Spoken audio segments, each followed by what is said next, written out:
be now read a second time, and I call the honourable member for Canberra. Thank you, Deputy Speaker.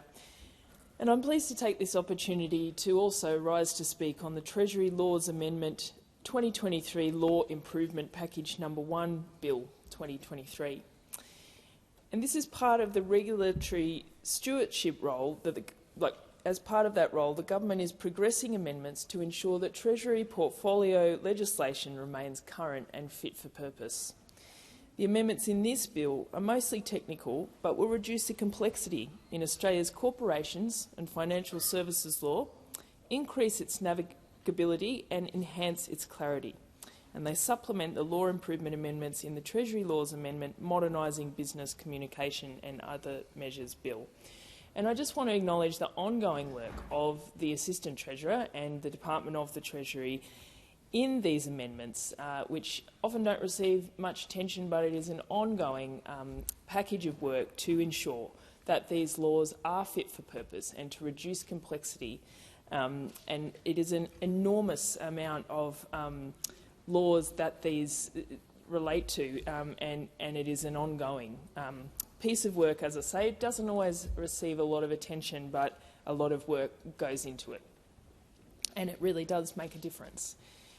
The reforms in this bill implement recommendations made by the Australian Law Reform Commission in its interim reports for the review of the legislative frameworks for corporations and financial services regulation review to simplify and rationalise Australia's corporations and financial services law. The ALRC's recommendations in its interim reports are designed for immediate implementation prior to the release of its final report on the 30th of November this year.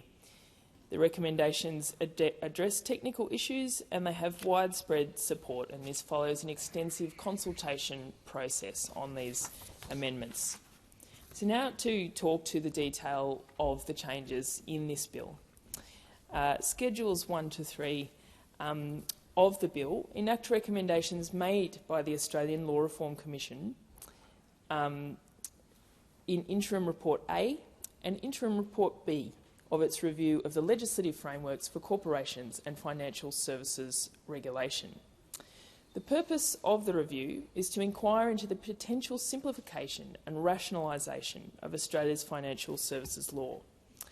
Schedules 1 to 3 of the bill improve the navigability and simplify the law by unfreezing the Acts Interpretation Act 1901, so the current version applies to the Corporations Act 2001 and the Australian Securities and Investment Commission Act 2001. They create a single glossary of all defined terms in Section 9 of the Corporations Act. They repeal redundant provisions, including definitions that are no longer used and cross-references to repealed provisions. They correct errors and they improve clarity with a particular focus on terms defined as having more than one meaning and definitions containing substantive obligations. So you can see there the changes that these schedules are making to make this more usable for people, to make these laws more easy to understand and less unnecessary complexity. Schedule 4 of this bill relates to insurance and makes amendments to the Insurance Acquisitions and Takeovers Act 1991, the Life Insurance Act 1995 and Insurance Act 1973. Those acts are enabling acts of certain legislative instruments regulating the insurance industry that are due to sunset on the 1st of October this year. Sunsetting is the automatic repeal of legislative instruments after a certain date unless action is taken to retain them, and it is important to ensure that legislative instruments are kept up to date and only remain in force as long as they are needed. The purpose of the relevant insurance acts is to protect policyholders by regulating the types of persons that may carry on insurance businesses and prescribe standards to ensure the prudent management of the insurance industry. The amendments will help to ensure that the sunsetting insurance instruments that are still necessary are up to date and fit for purpose when they are remade. The amendments in Schedule 4 to the bill are primarily technical and include updating certain provisions to reflect modern communication practices, allowing regulators to administratively prescribe the manner and form of certain notices to increase flexibility and align with modern drafting practices, and moving some provisions in the insurance instruments into the primary legislation. Schedule 5 of the bill relates to the rationalisation of ending ASIC instruments. Schedule 5 of the bill amends the Corporations Act and National Consumer Credit Protection Act 2009 to incorporate long-standing matters currently contained in Australian Securities and Investment Commission ASIC legislation. Long-term reliance on ASIC's exemption and modification powers to update the law for changing circumstances makes it difficult for regulated entities to understand the full state of the law as it applies to them. The amendments in Schedule 5 to the bill improve the clarity of the law, provide certainty and make it simpler for regulated entities and consumers to understand their rights and obligations. Schedule 6 of the bill brings together the minor and technical amendments that are required. These minor and technical amendments amend various laws in the Treasury portfolio to ensure those laws operate in accordance with the policy intent, make minor changes to improve administrative outcomes and remedy unintended consequences, as well as correcting technical and drafting defects.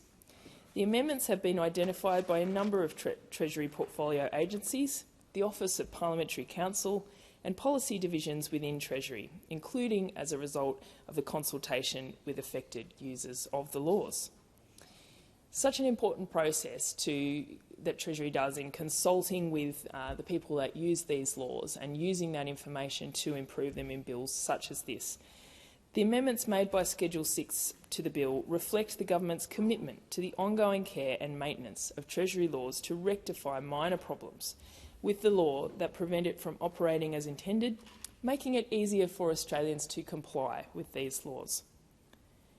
The minor and technical amendments process was first supported by recommendation of the 2008 Tax Design Review Panel, which was appointed to examine how to reduce delays in the enactment of tax legislation and improve the quality of tax law changes. It has since been expanded to all Treasury portfolio legislation.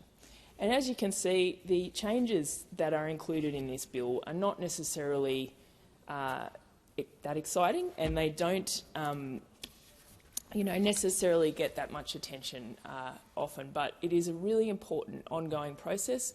And having worked at Treasury, I know firsthand the complicated and difficult work and the important consultation work that goes into this ongoing process of amendments to ensure that these laws are fit for purpose and fit with modern life in Australia, and also so that people who actually use these laws find it as easy as possible to comply with them, which is, of course, very important to ensure that the laws serve their intent.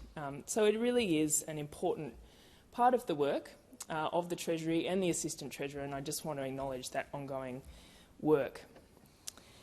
I've just followed a speech from the member for Bradfield, who took the opportunity to talk about our superannuation changes for those with accounts over $3 million.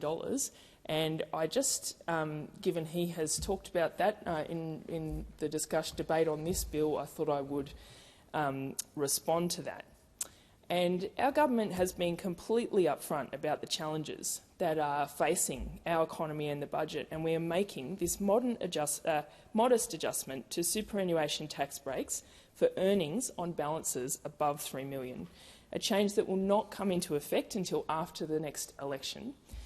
And 99.5% of Australians, Deputy Speaker, 99.5% of Australians with super accounts will still receive the same generous tax breaks that they do, and that 0.5% of people who have balances over $3 million who will be affected by this change will still receive tax breaks, but they will be slightly less generous. So that is actually how our policy works, but we have seen, unfortunately, the scaremongering from the opposition that we have become so used to. And the fact that, the member for Bradfield talked a lot about dishonesty, and I think really they need to look at the way that they are talking about this policy to the public. And in fact, just this week there was a motion put forward by a member of the opposition claiming that this would impact young people. And I think, that is quite misleading about the intent of this policy, because basically a young person earning $90,000 a year today and projecting an increasing salary throughout their life will almost never accumulate $3 million in their super accounts. In fact, Treasury projects that in 2052, only the top 10% of earners retiring that year will have more than $3 million in their super accounts. So it's pretty clear that the Coalition are not talking to young people in their electorates and not understanding just how, this is a change that is affecting people with the highest superannuation balances, 0.5% of Australians, and it's about, they will still receive generous tax breaks on that superannuation, but that it will be slightly less generous as we deal, with the debt that we have inherited from a decade of coalition government. And let's not forget what we're talking about here. We're talking about the superannuation system that Labor built that is the envy of the world. And the only reason that young people could even dream of a $3 million super balance in their retirement is because of Labor's superannuation policy and our commitment to always protect that superannuation policy. It is Australians' own money for their retirement, and we will always defend that. Those on the opposite side will always attack the superannuation system because they don't believe in it. And we saw this during COVID, where the first place they looked for money for younger people was from superannuation balances. Now, what we know is, and what young people know, is that most young people don't have a lot of money in their superannuation. They are just beginning that journey of building it. And the money that is in there today, taking that out robs their future self of money that is growing and would grow over their entire working life to help support them in their retirement. And this is such an important principle. But so people who were, sort of forced in a sense to access that money during COVID will now not benefit from that in their retirement. And I would say that if the Liberals and Nationals were particularly concerned about young people during the pandemic, perhaps they should have provided more support to casual employees at the time through the JobKeeper scheme, or to students who were largely left out of their assistance packages. But we have made, we are proposing a modest change to tax that, as I say, will not come into effect until after the next election. So we cannot be more upfront about that. And it is a very modest change to those with the absolutely highest wealth in this country, people with balances of over $3 million.